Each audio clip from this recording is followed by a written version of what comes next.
मैं हूं आरिश अजहर आपके साथ। रुक करेंगे इस वक्त की हेडलाइंस पर।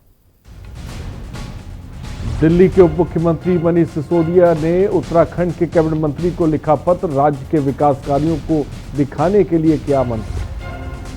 दर्जा प्राप्त कैबिनेट मंत्री शेर सिंह गड़िया ने कलेक्ट्रेट सभागार में अधिकारियों के साथ की बैठक, क्रियान्वयन समिति के सदस्यों को दिए आवश्यक दिशा निर्देश। बर्ड फ्लू को लेकर उत्तराखंड में अलर्ट जारी, सचिवालय के बाहर 2 मृत कौवे मिलने से हड़कंप, जांच के लिए भेजे गए सैंपल। पिथौरागढ़ बीजेपी जिलाध्यक्ष ने दी जानकारी, पीएम मोदी और प्रदेश के अधिकारिता मंत्री ने निर्धन छात्रों की छात्रवृत्ति में की 1100 करोड़ की वृद्धि। सितारगंज में सिडकुल मार्ग के चौड़ीकरण को लेकर कांग्रेस ने राज्यपाल को भेजा ज्ञापन, स्टोन क्रशरों से निकलने वाले भारी खनन वाहनों से सड़क बदहाल। अब उत्तराखंड में भी होने वाली ताइवान प्रजाति के एप्पल बेर की खेती, प्रदेश में पहली बार उधम सिंह नगर के किसान द्वारा किया जा रहा है उत्पादन। आप देख रहे हैं के न्यूज, खबरों का सारथी। और शुरुआत रानीखेत से कर रहे हैं। चौबटिया में मूसलाधार बारिश हुई। रानीखेत से खबर, बारिश के चलते तापमान में गिरावट आई।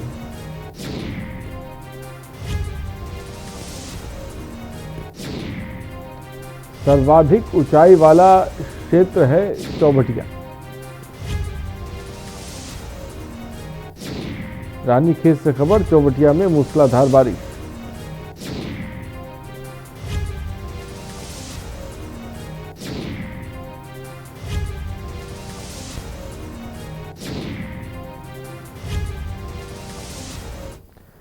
खबर देहरादून से, जहां दिल्ली के उप मुख्यमंत्री मनीष सिसोदिया ने दिल्ली से मदन कौशिक के नाम पत्र जारी किया। वहीं पत्र जारी करते हुए उन्हें 6 जनवरी को उत्तराखंड के विकास कार्यों और दिल्ली मॉडल को दिखाने के लिए दिल्ली आमंत्रित किया गया है।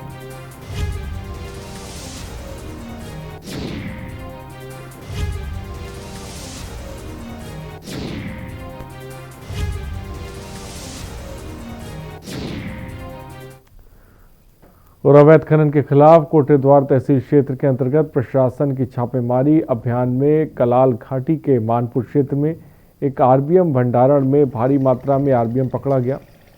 भंडारण के ई वेब पोर्टल से मिलान करने पर अवैध भंडारण पकड़ा गया और भंडारण को सीज कर दिया गया। साथ ही भंडारणकर्ता का ई वेब पोर्टल रद्द करने की संस्तुति की गई है। बता दें, कोटेद्वार तहसील क्षेत्र में प्रशासन के द्वारा आरबीएम भंडारण की परमिशन दी गई थी, लेकिन इन भंडारों में प्रशासन को लगातार लंबे समय से अवैध रूप से आरबीएम भंडारण स्टॉक करने की शिकायत मिल रही थी। इसको लेकर उपजिलाधिकारी के निर्देश पर आरबीएम स्टॉक की जांच की गई।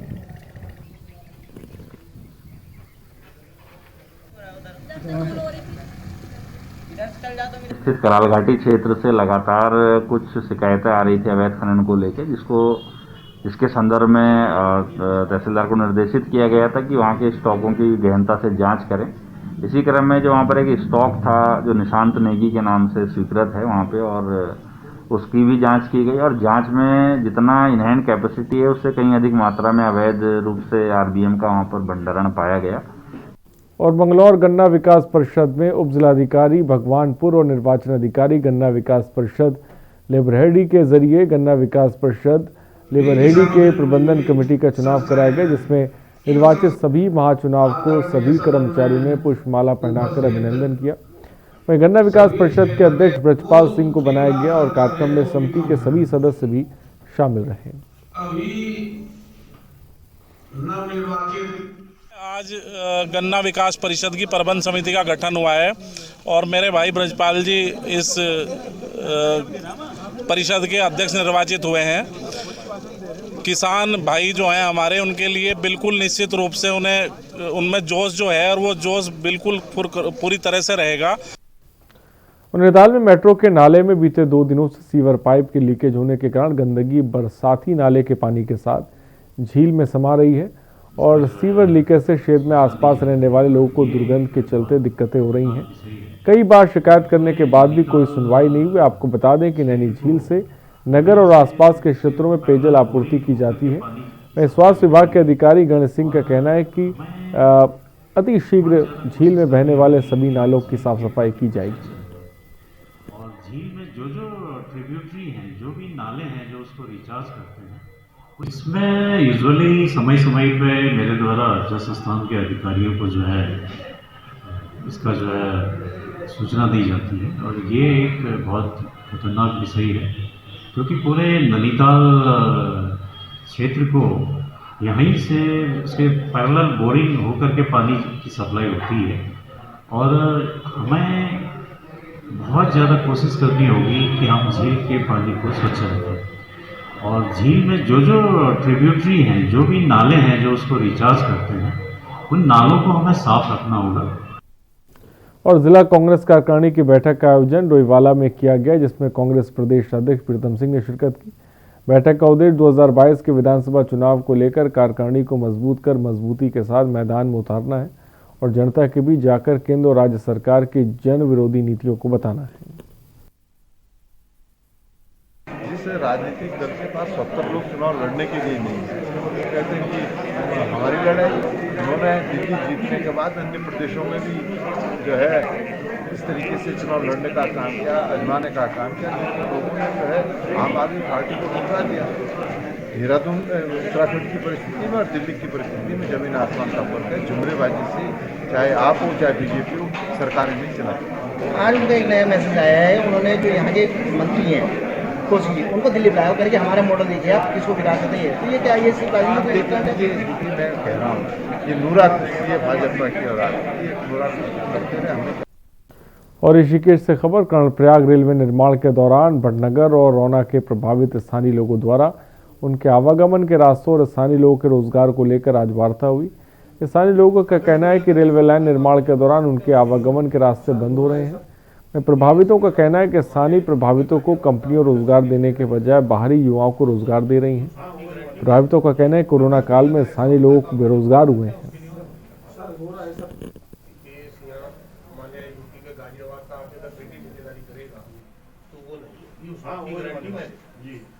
अगर ऐसा होता है तो आप मुझे बता सकते हैं, उसके लिए सर्वप्रथम मुद्दा तो रास्ते का था कि जनता के रास्ते बंद हो रहे हैं। आरबीएनएल के अधिकारियों से और कंपनी के कर्मचारियों से हमने रिक्वेस्ट की कि रास्ता देना के अंतर्गत जो भी भटनगर और रानों के जितने भी प्रभावित लोग थे, उनका समस्त लोगों का आज यहाँ पे इकट्ठे होकर आए थे।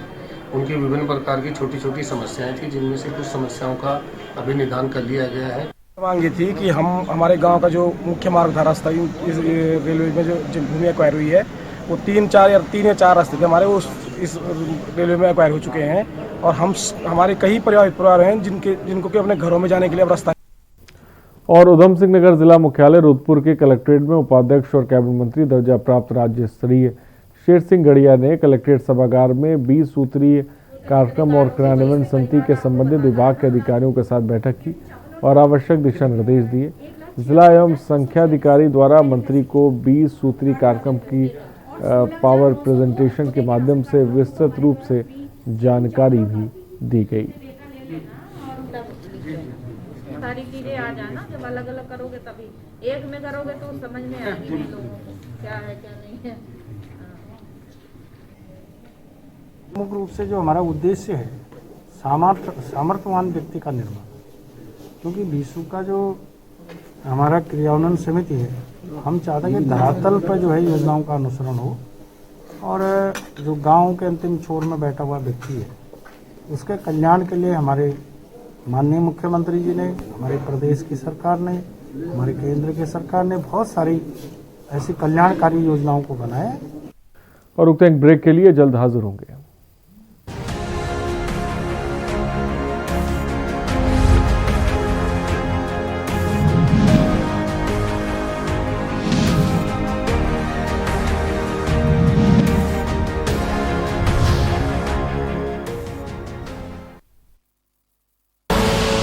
आप देख रहे हैं के न्यूज, खबरों का सारथी। उत्तराखंड के युवाओं के लिए शुरू की गई मुख्यमंत्री स्वरोजगार योजना के सुखद परिणाम दिखाई देने लगे हैं।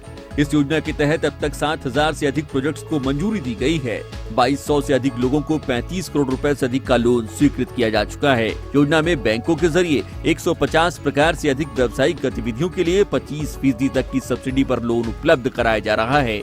अधिक जानकारी के लिए विजिट करें www.msy.uk.gov.in। विदिशा डिटर्जेंट की ओर से आप सबको happy new year. Happy new year. Vidisha detergent की ओर से आप सबको हैप्पी न्यू ईयर। आप देख रहे हैं के न्यूज, खबरों का सारथी।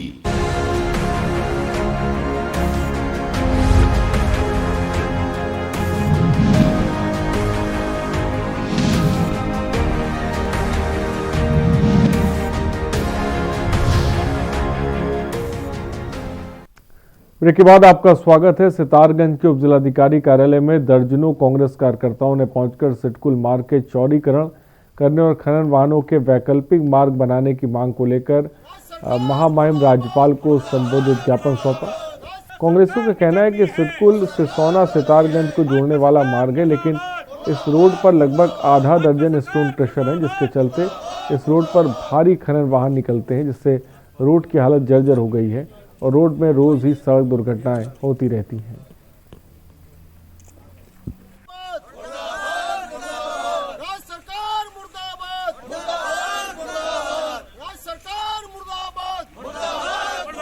अपने सितारगंज से सिडकुल होते हुए हल्द्वानी को जो मार्ग है, मेन रोड है, इसमें इतने गड्ढे हैं, इतनी रोड खराब हो चुकी है कि आइंदा कोई ना कोई घटना होती रहती है। तो ये भाजपा सरकारों कतई शुद्ध नहीं है। कांग्रेस के समय में यहाँ उद्योग लगाए गए, सड़कें बनाई गई, जो बाढ़ की स्थिति थी उसको भी नदी में जो भी अपने पिचिंग लगानी थी उस टाइम कांग्रेस सरकार ने लगाई थी।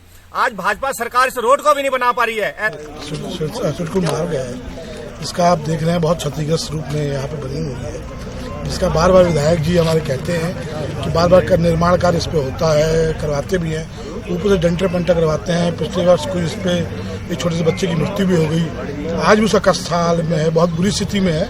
आम आदमी का उससे गुजरना बहुत मुश्किल हो गया है। खबर सितारगंज के उधम सिंह नगर से, जहां उपजिलाधिकारी कार्यालय में खालसा डंपर एसोसिएशन के अध्यक्ष गुरदीप सिंह चौहान के नेतृत्व में सितारगंज में लेकर सिडकुल चोरगलिया तक के मार्ग को 4 लाइन चौड़ीकरण और खनन वाहनों के लिए वैकल्पिक मार्ग बनाने की मांग को लेकर मुख्यमंत्री सहित क्षेत्रीय विधायक और आला अधिकारियों को ज्ञापन सौंपा।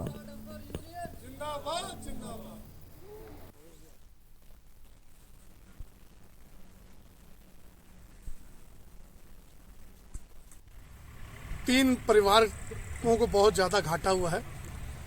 जो सितारगंज से चोरगलिया तक जो वाहन चलते हैं उसमें बड़ी दिक्कत आ रही है, क्योंकि जब से सिडकुल खुला है तो वाहनों की जो आवाजाही बढ़ गई है, वाहनों में बढ़ोतरी हो गई है, लेकिन जो सड़क है वो सड़क जहाँ की है वहाँ की वहीं खड़ी है। आज हमने माननीय एसडीएम साहब द्वारा माननीय मुख्यमंत्री जी को, माननीय डीएम साहब को, माननीय क्षेत्रीय विधायक जी को, लालकुआं विधायक को एक ज्ञापन सौंपा है, जिसमें हमने सितारगंज से लेकर चोरगलिया तक 4 लेन की मांग की है। और साथ ही हमने आगे सरकार द्वारा जो स्टॉक थे वो बंद कर दिए गए हैं। और देहरादून के एसएसपी कार्यालय परिसर में 2 कौवे मृत पाए गए। बर्ड फ्लू के आशंका के बीच उनके सैंपल की जांच भेजी गई। जांच रिपोर्ट आने के बाद भी स्थिति साफ हो पाएगी। प्रभागीय वन अधिकारी राजीव धीमान ने इस घटना पर कहा कि उन्हें एसएसपी कार्यालय में सूचना मिली कि परिसर में 2 मृत कौवे पड़े हैं। इस पर मुख्यालय से रेस्क्यू टीम को भेजा गया है।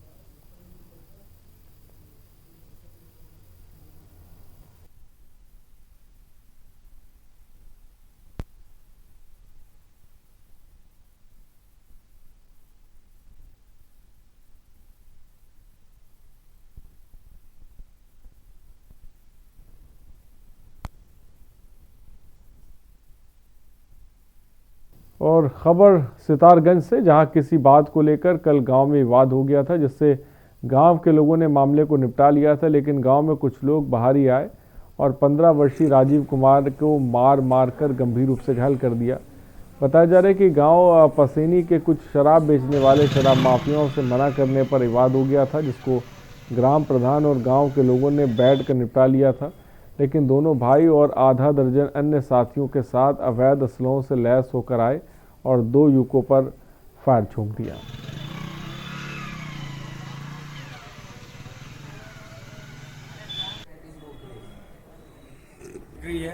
काफ़ी फल फूल रहा कारोबार, जिसमें इस लड़के को दारू में बेचो कहने के ऊपर इन लोगों ने इसको मारा और 2 हवा में फायर किए। जो कि सुनील नाम का व्यक्ति है वो जमीन में लेट गया, इसलिए वो बच गया। अभी भी सर वो गाँव में कट्टा लेके लहरा रहे हैं। बेरीनाग भाजपा जिलाध्यक्ष पिथौरागढ़ दिनेश आर्य ने लोक निर्माण विभाग बेरीनाग के अतिथि गृह में पत्रकार वार्ता की और पत्रकार वार्ता में दिनेश आर्य ने बताया कि अनुसूचित जनजाति, पिछड़ा वर्ग, दिव्यांगजनों के बच्चों और सामान्य वर्ग के अंतर्गत आने वाले निर्धन छात्रों हेतु प्रधानमंत्री और केंद्रीय न्याय अधिकारिता मंत्री थावरचंद गहलोत के द्वारा छात्रवृत्ति में 1100 करोड़ में वृद्धि करते हुए 6000 करोड़ की वृद्धि भी की गई है। पिछड़ी जाति और सामान्य वर्ग के जो निर्धन वर्ग थे और दिव्यांग मंत्री जो हमारे थावरचंद गहलोत जी हैं, हम अपनी मोर्चे की ओर से इस 1100 करोड़ की पैकेज को 6000 करोड़ करने पर और सभी को शिक्षा मिले और सभी की स्थिति बेहतर हो, जो लोग वंचित थे किसी कारण, तो उस वंचित प्रधानमंत्री यशस्वी नरेंद्र मोदी जी जब देश के प्रधानमंत्री बने 2019 में 1100 करोड़ की जो धनराशि केंद्र से अनुसूचित जाति, जनजाति और पिछड़ी जाति और सामान्य वर्ग के निर्धन बच्चों को छात्रवृत्ति के रूप में मिलती थी, जो हमारे 2019 से माननीय प्रधानमंत्री नरेंद्र मोदी जी और केंद्रीय न्याय अधिकारिता मंत्री थावरचंद गहलोत जी के आधार पर अब उस 1100 करोड़ के पैकेज को प्रतिवर्ष 6000 करोड़ करने पर अनुसूचित मोर्चा अपने प्रधानमंत्री जी और केंद्रीय मंत्री थावरचंद गहलोत जी का आभार व्यक्त करती है। आखिरकार हाईकोर्ट के आदेश के बाद कटीमा तहसील में अतिक्रमण की जद में आए तालाबों को प्रशासन की टीम फिर से अस्तित्व में ले आई है। प्रशासन ने ब्लॉक और दूसरे विभागों की मदद से 153 में से 110 तालाबों को अतिक्रमण मुक्त कर फिर तालाबों में तब्दील कर दिया है। वहीं खटीमा ब्लॉक के बीडीओ के मुताबिक प्रशासन ने ब्लॉक स्तर पर जिन तालाबों को अतिक्रमण मुक्त करने के निर्देश दिए थे उसमें 1 करोड़ से अधिक की राशि खर्च की गई थी। साथ ही अतिक्रमण मुक्त तालाबों में पानी छोड़ने के साथ ही उनके किनारे पौधारोपण और किसानों के लिए मत्स्य पालन शुरू कर दिया गया है।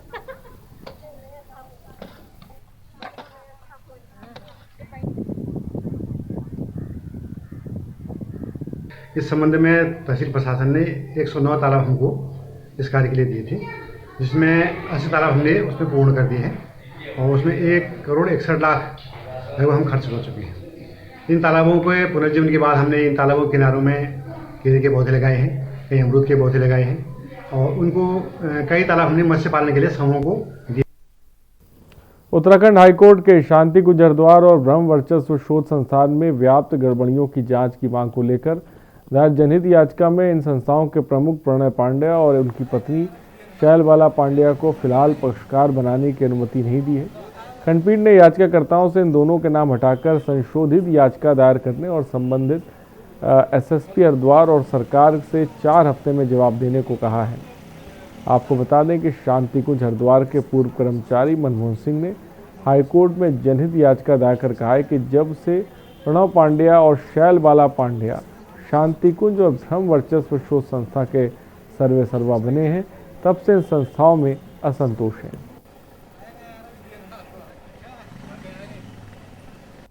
आज याचिका संख्या 227/2020 हमारी उच्च न्यायालय के कार्यवाहक न्यायाधीश एवं न्यायमूर्ति श्री आलोक वर्मा की कोर्ट में लगी थी, जिसमें इस विषय को उठाया गया था कि प्रणव पांड्या एवं शैलबाला पांड्या जब से शांति कुंज और ब्रह्म वर्चस्व शोध संस्थान और देव संस्कृति विश्वविद्यालय के सर्वे सर्वा बने हैं, तब से वहां भीषण असंतोष है। और रुकते हैं एक ब्रेक के लिए, जल्द हाजिर होंगे।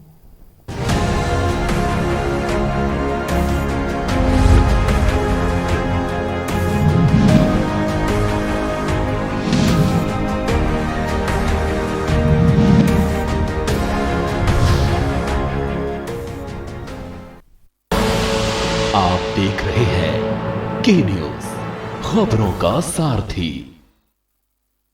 उत्तराखंड के युवाओं के लिए शुरू की गई मुख्यमंत्री स्वरोजगार योजना के सुखद परिणाम दिखाई देने लगे हैं। इस योजना के तहत अब तक 7,000 से अधिक प्रोजेक्ट्स को मंजूरी दी गई है। 2,200 से अधिक लोगों को 35 करोड़ रुपए से अधिक का लोन स्वीकृत किया जा चुका है। योजना में बैंकों के जरिए 150 प्रकार से अधिक व्यावसायिक गतिविधियों के लिए 25% तक की सब्सिडी पर लोन उपलब्ध कराया जा रहा है। अधिक जानकारी के लिए विजिट करें www.msy.uk.gov.in।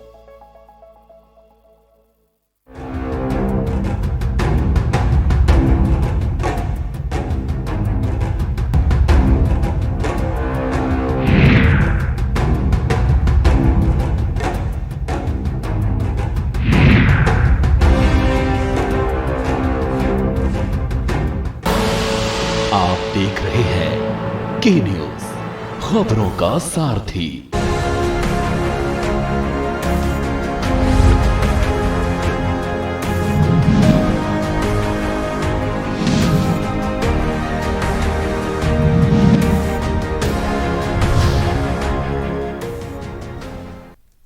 ब्रेक के बाद आपका स्वागत है, जहां क्षेत्र में रोजाना रोज कोई ना कोई क्राइम होता है।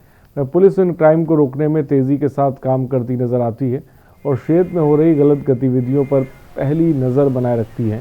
साथ ही गलत काम करने वालों को पकड़कर सलाखों के पीछे भेजती है।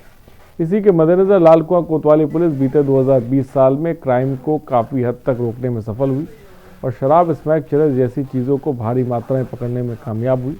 वहीं कोतवाल सुधीर कुमार ने इन आंकड़ों के बारे में बताया और लालकुआं पुलिस द्वारा कैसे भारी मात्रा में शराब, स्मैक, चरस जैसी चीज़ें बरामद हुई, इसके बारे में बताया।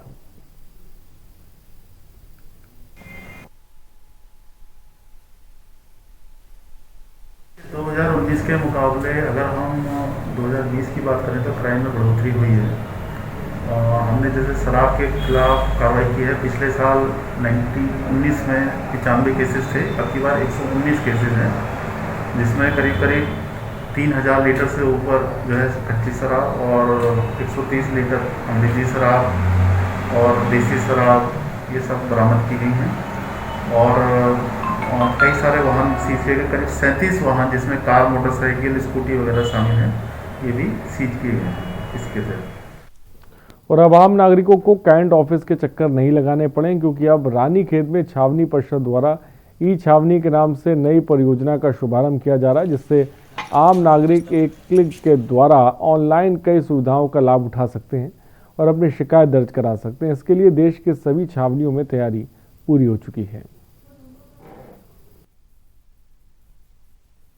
ई छावनी नाम से एक नई परियोजना का शुभारंभ किया जा रहा है, जिसके अंतर्गत ranikhet.cant.gov.in पर लॉगिन करके नागरिक विभिन्न सुविधाओं का लाभ उठा सकते हैं।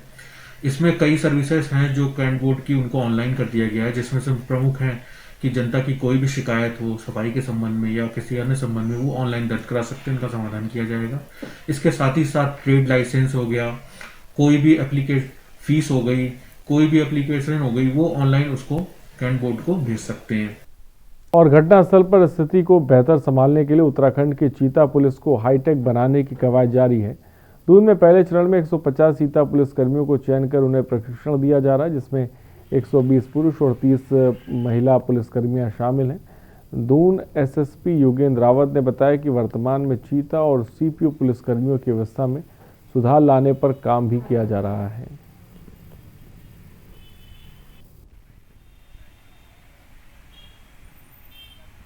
हाँ, वर्तमान में जो व्यवस्था चल रही है चीता पुलिस की और सीपीयू की, इसमें सुधार लाने के लिए माननीय डीजीपी महोदय और पुलिस मुख्यालय द्वारा निर्देशित इसमें किया गया है और इसमें एक प्लान तैयार किया गया है, जिसके अंतर्गत प्रथम चरण में 150 पुलिसकर्मी चयनित किए जा रहे हैं, जिनमें 30 महिलाएं और 120 पुरुष कर्मी होंगे।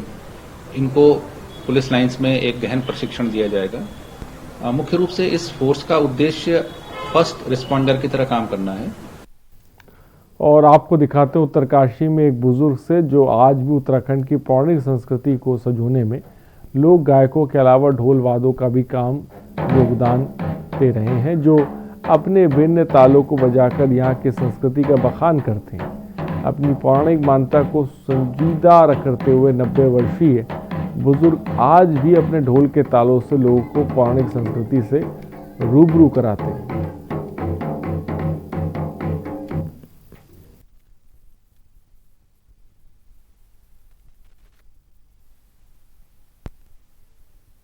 तो इष्ट देव बाबा बैखनाग में रखते हैं विश्वास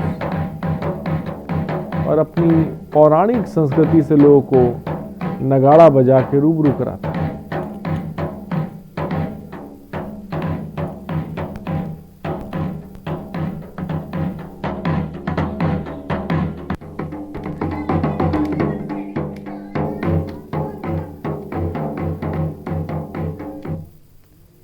और खबरों में इतना ही। बने रहिए हमारे साथ। नमस्कार।